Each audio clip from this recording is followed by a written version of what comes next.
Oh maka Ibrahim. Ha, japu Ibrahim. Nang kecek rajo ke ulu balang baca. Japu Ibrahim. Ibrahim sebenarnya kan nampak sebenarnya. Kacik Ibrahim, wahai Tuhan, itu milikmu ya Allah. Pelihara ya Allah. Kalau ambo ndak kata jago, kalau awak apa ndak kata jago dewa ada pak. Istri awak ndak kata jago dewa ada. Harta awak ndak kata jago dewa ada. Tapi kalau Allah punya, Allah jago bu. Awak selama kau repot kan awak sih punya sadonya.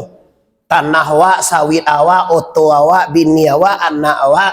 Dipotong si oto awak tu dengan panah joti lah. Kamau angsak ciri nah. Apain? Apalagi digeser luas kita ya. Walah, naik si pabutong dah. Kamamat tuang. Ambo ka porsinya pak. Kalau kamari beko tu ndak lama lo bantu kamamat tuang. Awak orang Minang lo le pak. Ko sambo gadang se ko tangku ko Jawa aja kan. Jadi bagaimana? Japu Ibrahim, oke. Kak kabe Ibrahim masuk Ibrahim. Nama Ibrahim seorang Rasulullah waliullah. Santai aja nyo. Masuk Ibrahim. Kecil Ibrahim. Mbak Arjo menggigi aja.